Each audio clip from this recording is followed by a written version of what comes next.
These days, thanks to social media, we know about a recasting in a major movie franchise before the studio, actors or even directors and producers have any chance to announce it themselves.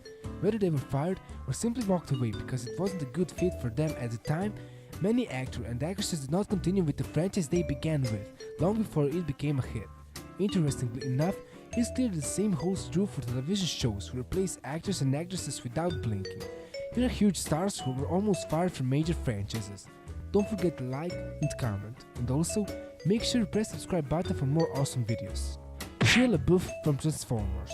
Okay, so LaBeouf risked his gig with Transformers and he fired shots at the director Michael Bay during an interview. He spoke out on a main piece of the films, Bumblebee, when he said, "Bumblebee never sounds real, it's just a name. The name alone you can never make real, no matter how much you put into it, because on the other side, you have a director who doesn't believe in it either." That was clearly a close one for LaBeouf, especially when think about how Megan Fox was fired from her role in the franchise after she had a few words to say about Bay as well. Let's just say she compared him to Adolf Hitler on the set and pretty much accused him of being a madman. Bay said it was Steven Spielberg who suggested he fired Fox, so he did. Fortunately for the even Steven star, he didn't have the same fate. Robert Pattinson from Twilight.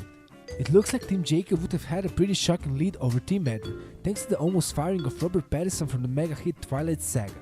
But it was almost a reality, and happened before anyone knew him as the beautiful vampire Edward Cullen. Apparently his out-of-control behavior was to blame while filming the first installment back in 2008. His agent even had to come out to the set in hopes of calming him down. Thankfully it worked, and Pattinson ended up enjoying the group of people he worked with. So much so that he dated Kristen Stewart for years, but that's another topic. Pattinson told the New York Times, "It was amazing luck as well, to just have fallen into it with the group of people I worked with on it. I didn't have to kiss anybody's rear end the entire time." Johnny Depp from the Pirates of the Caribbean. So we almost didn't see Depp deliver his role as Captain Jack Sparrow in the Pirates of the Caribbean, Curse of the Black Pearl. It's no secret that Depp's character was pretty odd and peculiar to begin with. But for this, Disney wasn't a fan of his acting skills in the first installment of the mega popular franchise. Apparently Disney had trouble really grasping a hold of what it is Depp was attempting to do. Depp has been said to have been inspired by Keith Richards of the Rolling Stones, as he fulfilled his interpretation of Sparrow. But Disney thought it wouldn't sit well with its viewers, and even said it would come across as Sparrow being homosexual. Depp once said he got as close to getting fired as anyone could be. Disney decided to wait until the movie was released to see how Depp would do, and clearly he worked. In fact, the franchise would not have been the same without him, that's for sure. He is probably the one to credit for it coming to life the way it did, with Sparrow's quirky sayings and hilarious body language. Al Pacino from The Godfather. Could you imagine The Godfather without the Al Pacino? Well, it almost happened because the studio Paramount didn't think he was the right actor for the iconic role of Michael Corleone. Go figure, right?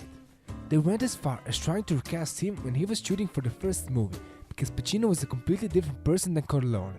He was quite a little reserved, and clearly the most underrated person in the cast, because Paramount wanted someone who was more rough and tough, with tons more street cred, and apparently that wasn't Pacino, or so they thought.